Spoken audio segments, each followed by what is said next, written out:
to Real People, Real Matters. This is Diana Tulchinsky with my guest, Karen Knutson. Karen, please tell me, where were you born in Denmark? Thank you. Thank you for inviting me. You're welcome. I'm born in Copenhagen, in Denmark, in one of the southwest sections of Copenhagen in 1939, and grew up there. My mother had spent 20 years in the United States, and they were married. My parents were married in Denmark, and so I had all my formal education in Copenhagen. How many languages did you speak over there? Well, in school we took English, German, French, and Latin, and tossed in there also some Norwegian and Swedish. We use those languages because that part of Europe is pretty small. And where did you go to high school? Like, what concentration did you have in high school? The school I went to was from first grade through 12th grade, which would be equivalent to, at those days, that would be equivalent to taking high school and college. But that has changed probably since then. But I went there all 12 years and was right in Copenhagen, took public transportation to get to school every day. And when did you immigrate to the United States? I immigrated in '62. I, at that point, was working for an import-export company. I had taken a year at university in 3-language translation and transcription. And I had some family in the States, and my mother had lived there for 20 years or more. And so yeah, immigrated, I applied for immigration, and I got my papers within 2 years. And when did you choose to go to University of Chicago for doctorate in ministry? Well, that's a very long story. I traveled some. I spent 3 years working for Pan American in San Francisco. I traveled then around the world and spent almost 2 years in Frankfurt, Germany. I lived in Heidelberg, spent some time in Frankfurt, worked for Young Life while I was there. And then I returned to the United States, and I decided I wanted to get some additional education. And I spent 1 year in Minneapolis because all my transcripts from Denmark required a couple of more classes here. And then through a friend, I got invited to interview and apply to University of Chicago. And I did.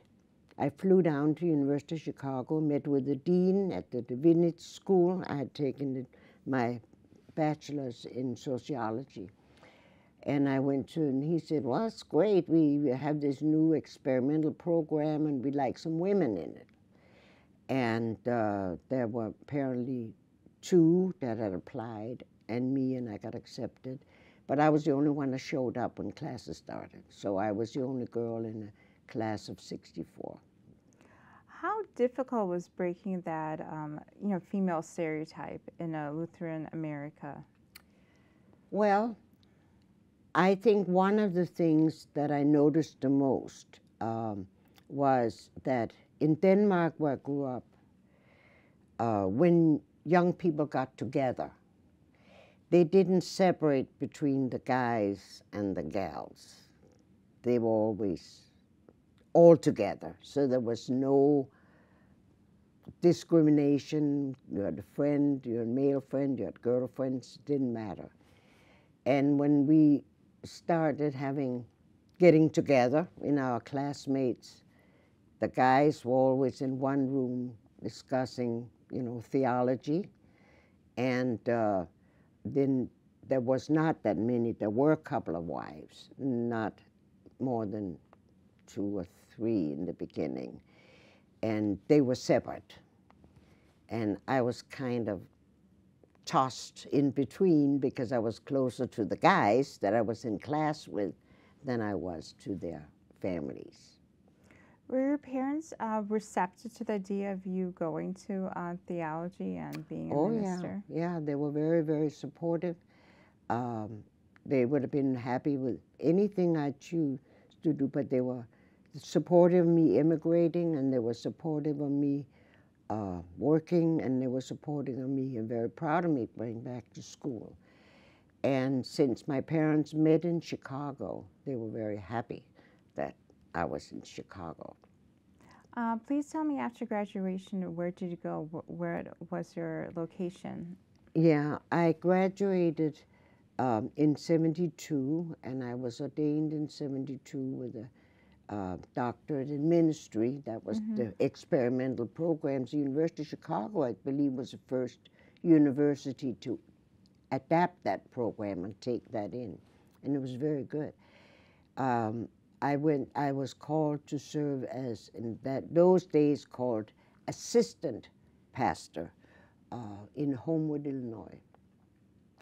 And that was very good because I had met my husband. He was at Lutheran School of Theology, and we were married, but he graduated a year after me, and then he stayed at the seminary and worked there till he could get a call somewhat close to me, and he did. Do you have any fond memories of family counseling and outreach you had those years? Those years, you mean during my ministry? Yes. Yeah. Yes. Since I was the first, uh, you know, no matter where I get, there was always, I've never met a woman pastor before in the Lutheran Church, you know. Yeah, No, very I hadn't, intriguing. but I found that in the congregation I was actually accepted, but I was more accepted among the men than among their wives. And I believe the reason is in those days, in the 70s, last in the 70s, a lot of couples moved around a lot based on his job. And many of them did not want their wives to work. They wanted them to be home with the kids. And so I became kind of a little piece of ice cream that they would like to taste, they would like to work. Oh, yeah. So there was a little bit of the resentment among the women that were not working because yes. I kind of exemplified what they wanted to do, Oh, yeah, the woman's but club. they were not able to do that. I know a lot of change since then, I believe, but a lot of them were home with little kids, you know, and there was a woman, we had a women's group at the church, and I attended it, and I remember asking them to be involved in something in the community, and the response was, well, we have you as a pastor, that's enough. Oh, wow. Yeah. Wow. So that was kind of a thing that I thought about, you know, with mine. But I was there for 3 years, and then I left and had my first baby. And then I got a call to Ingalls Memorial Hospital in Harvey, where we were living. And I served there as an oncology chaplain for 9 years. Oh, interesting. Yeah, we opened an oncology unit, support unit, and I was a chaplain. There was a specialist, one of the doctors participated, and then the head nurse from that particular unit. And I was there for 9 years. And then my bishop at that time in Chicago, our first African-American bishop in the Lutheran Church, he wanted me to come on the staff with him. And I was there for 5 years. Basically, like what type of ministry and outreach? Were you working with the homeless outreach in the south suburbs? No, I would say no. I was not involved with that.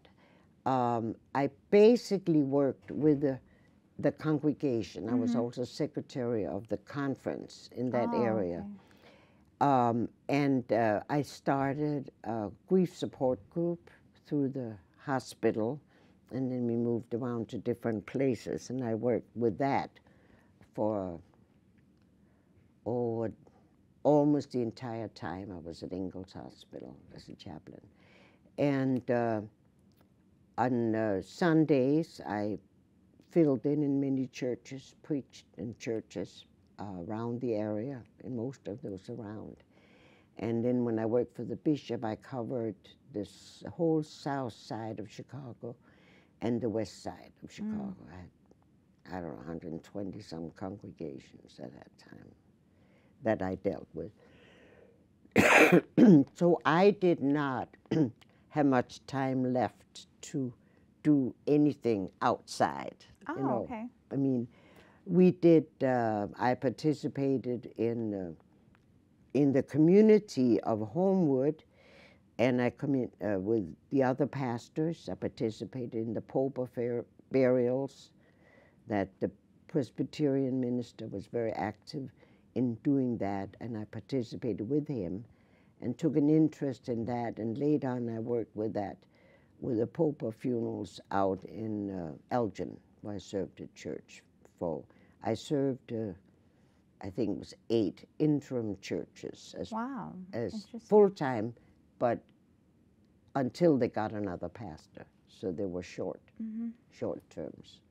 Were you ever under Bishop Sherman Hicks? That's why it was called, yes. Oh, Bishop interesting. Hicks, Yeah. yes. And were you working with COVID patients in COVID type of area for grief support? Well, we didn't have COVID then. Mm-hmm, This is a long time ago. Oh, This yes. is before COVID. But we, what I did, I served on Bishop Hicks's committee, Bishop's Advisory Group. We called it BAG, Bishop's Advisory Group. Since shortly after my ordination, before Bishop Hicks, shortly after my ordination, I served that for 35. I just quit that a couple of years ago. But that dealt with working with the seminary students and working with the students preparing for the ministry. I enjoyed that very much. So that I did through the synod. And as each new bishop came on board, I was able to stay on. And it was only till our latest bishop, I decided, I was the last one from the original group, I decided time to quit. And do you have any tips for basically students of the ministry and theology? What type of outreach or basically local charities can they actually participate in high school? Well, that's a good point. It so happens that one of my granddaughters, she's 15, she's going to be 15 December, just started high school, and she has linked up with Young Life, which is what I worked with in Germany. So, of course, her grandma's proud of her. And that's a religious organization, but it's not one particular denomination. It just crosses over. But I was very happy with the years that I worked with that. And she's very happy. She runs a Bible study group now and in high school. She just started high school. Outreach is very crucial. And I started in San Francisco. I was one of the people that started the night ministry, started on the West Coast, because there were a lot of homeless people. And this is before I went to seminary, when I worked for Pan Am, and I linked up with 2 or 3 other guys. I was the only gal, and we started night ministry. And now I'm involved with that through one of my churches near me, as we had to suspend during COVID, but I think they're back now. Do you have any favorite memories of family counseling and bridging the gap between the women's movement, like helping women actually go into the workforce and bring families together? I think it's not as a group thing, I wouldn't say, but I heard from a number of the women pastors who are now also getting close to retirement, but that they went into the ministry because I was there. Oh, nice. Well, I think being the first always has certain responsibilities, and I was very, very keenly aware of that. I was always worked under the assumption, well, first I was a human being first, but secondly, I was a pastor before I was a woman pastor. I was a pastor. I didn't try to be a man in the ministry. I tried to be who I was, a woman, but not to lay so much emphasis on that, but more on the ministry that was carried out. And I have to say, I have been so blessed in 52 years with all the many opportunities I've had to serve churches. And I got to know all the male church pastors as well as the female during those years. Because when we first started out, and I was just a student, we traveled all over the Midwest trying to assist the LCA, at that time, the Lutheran Church in America, to conform the documents and all the things to include women as well as men, you know. My ordination certificate original said, this is to certify that blank Karen Knutson has been ordained. And when I sent it back, because it was off whacker, you know, they said, they had just erased our brother. They had just eliminated that. So I said, that won't do. So they had to change the certificates so it could go for either male or female. Oh, wow. Very, very important right now. Yeah, well, I kept the original that I'll pass on. Yeah. And do you believe in higher education for adults, like having like some kind of like craft or trade, or even like higher education for everybody now? For your own kids, for example. Yeah, right. You mean whether it's absolutely necessary they go to college or whatever? Right. I discussed that with my grandchildren. The oldest is 16, and there's one almost 13, and two younger ones. I think it's. I think that really depends on the young person. They may have a great gift that does not necessarily require a bachelor's or master's or doctorate or anything like that. I think the important thing is that they have the opportunity to find out, you know, and to study. So yes, I am. And it's interesting, I've had a couple of parishioners, kids I had in confirmation class that are now pastors. I think I had some influence on that when they were, but they were guys or boys. But either way, you know, it gives an opportunity to discuss. And one of the charges we do have as pastors is to encourage, because of the field I'm in, to encourage, if I so choose, to make other people come into my field, you know, if it's something they're gifted. I can't guide them in any other directions, but I can guide them in what is important to do in order if you want to be a pastor. I didn't know I was going to be a pastor. I only knew I wanted to work with people. I wanted to do something with people, and it was my classmates at the University of Chicago that said, why don't you talk to the bishop? Okay. So then I applied, and I got some scholarship help from the church, thank goodness, and went through what all the guys had gone through. And but it was my classmates that were encouraging me because they saw what I was interested in. And where have you traveled throughout the United States? In all the states. Wow. Some of them I've just been in on the edge of it, you know. Mm-hmm. But now I've been in Alaska. That was one I had not traveled in, but now I've been in Alaska. Now why I've been in all the states. So I traveled a lot, mostly back to Denmark to see my family. And I'm very active in the Danish community in Chicago. I'm a fundraiser, participating in the fundraising for the Danish home in Norwich.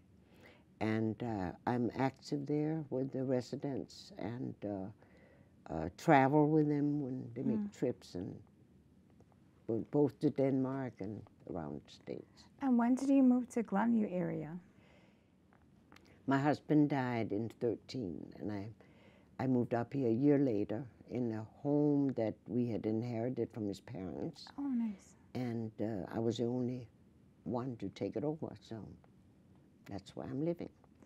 And basically, do you have any advice for young adults when they think they have the calling? Like basically, what do families know about the calling to ministry and theology? Like, what are the signs of encouragement for confirmation?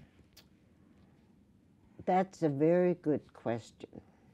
I do meet with a group of pastors from the north side here, including Glenview, once a month.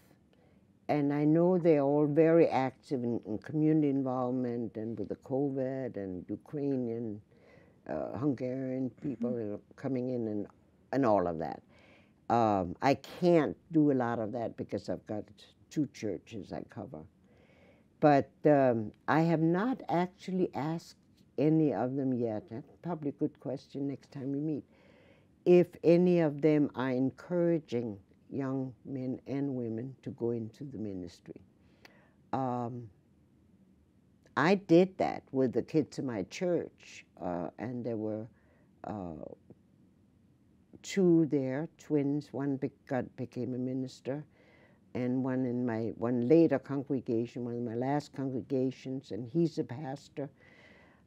So there are some around that I have encouraged there. But I think the 2 churches I attend, I think both of the pastors, one is a woman pastor, the other is a male pastor, that they're encouraging young people to think about that. I think also there might be more and more opportunities for young people because there's a problem with having enough congregations that can afford a pastor versus the many pastors already ordained that can afford to go to any of those churches.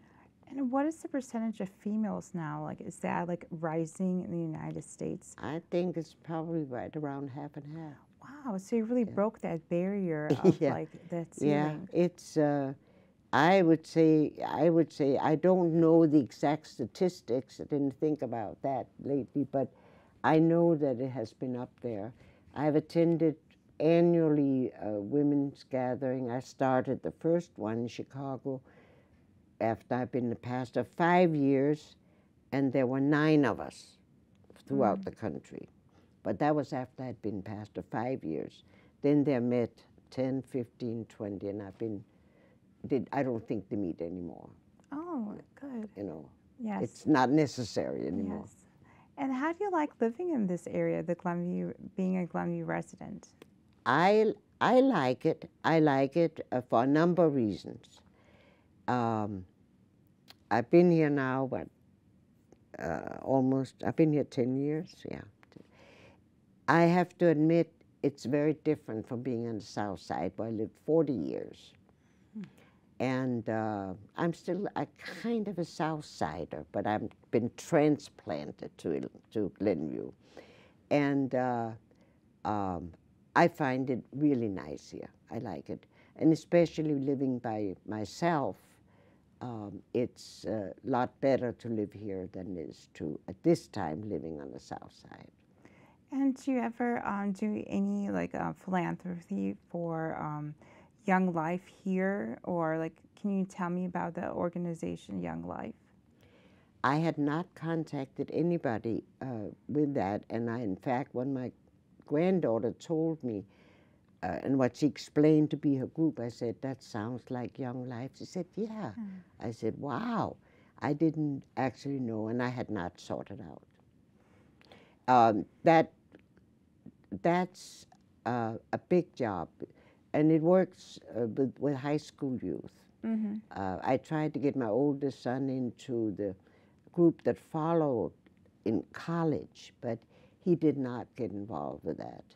And none of my kids have been involved, but now my granddaughter is involved with Young Life. So I'm glad to know. I worked for them in Europe, and now one of them working here, so it's very nice. Thank you, Karen Knutson, for this lovely organization about the Lutheran Church of America. Thank you. You're welcome. Thanks. Thank you for watching Real People, Real Matters. This is Diana Tulchinsky with my guest, Karen Knutson.